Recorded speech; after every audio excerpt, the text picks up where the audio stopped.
नमस्कार, आप सभी का स्वागत है अपने यूट्यूब चैनल दैनिक न्यूज़ में। हम यहाँ जानेंगे देश दुनिया की ताज़ा खबरें। चलिए अब हम अपना वीडियो शुरू करते हैं।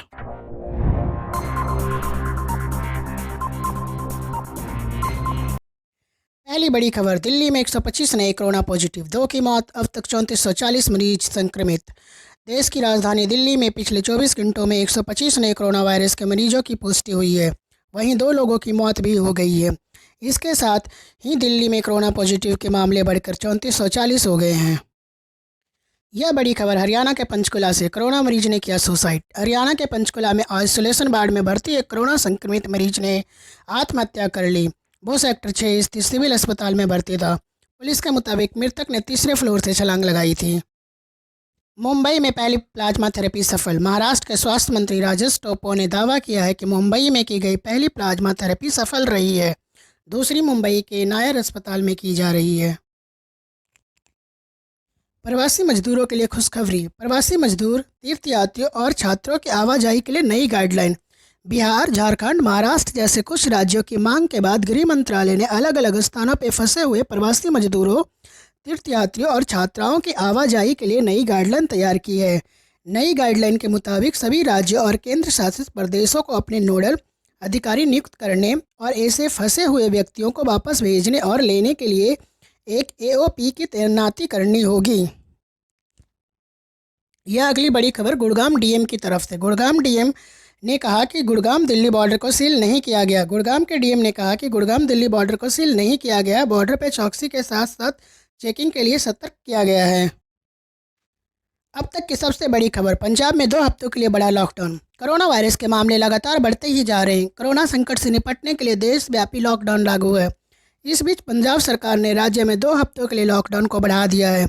वहीं 4 घंटों सुबह 7 बजे से लेकर 11 बजे के लिए कर्फ्यू में ढील दी जाएगी। राजस्थान के मुख्यमंत्री अशोक गहलोत ने किया फैसले का स्वागत। उन्होंने कहा, मजदूर को लाने के लिए ट्रेन की मंजूरी दे सरकार, उनके बिना संभव नहीं। राजस्थान के मुख्यमंत्री अशोक गहलोत ने केंद्र सरकार के इस फैसले का स्वागत किया है। उन्होंने कहा है कि प्रवासी कामगार मजदूरों को आखिरकार अपने राज्य वापस लौटने का आदेश मिल गया है। केंद्र सरकार का यह फैसला स्वागत योग्य है। इसके साथ ही गहलोत ने यह भी कहा कि प्रवासी मजदूरों को वापस लाना तभी संभव होगा जब केंद्रीय सरकार भारतीय रेलवे को ऑपरेशनल करने का आदेश देगी। यानी कि अगर केंद्र सरकार ट्रेन सेवा बहाल कर दे तो इन लोगों को आसानी से वापस भेजा जा सकता है। एमएचए ने जारी की नई गाइडलाइन। नई गाइडलाइन के मुताबिक सभी राज्यों और केंद्र शासित प्रदेशों को अपने नोडल अधिकारी नियुक्त करने और फंसे हुए व्यक्तियों को वापस भेजने और लेने के लिए एक एओपी की तैनाती करनी होगी। नई गाइडलाइन के तहत एक राज्य से दूसरे राज्य में जाने के इच्छुक लोगों के लिए राज्य को आपस में बात करनी होगी। अब तक की बड़ी खबर, हरियाणा ने की बॉर्डर सील। दिल्ली में सब्जियों की सप्लाई प्रभावित। हरियाणा ने दिल्ली से लगे हुए अपनी बॉर्डर पूरी तरह से सील कर दी है और ना तो दिल्ली से फल सब्जी की सप्लाई की जाने दी जा रही है और ना ही दिल्ली में फल सब्जी आने दी जा रही है। इससे दिल्ली के आज़ादपुर सब्जी मंडी में हरी सब्जियों की सप्लाई प्रभावित हुई है।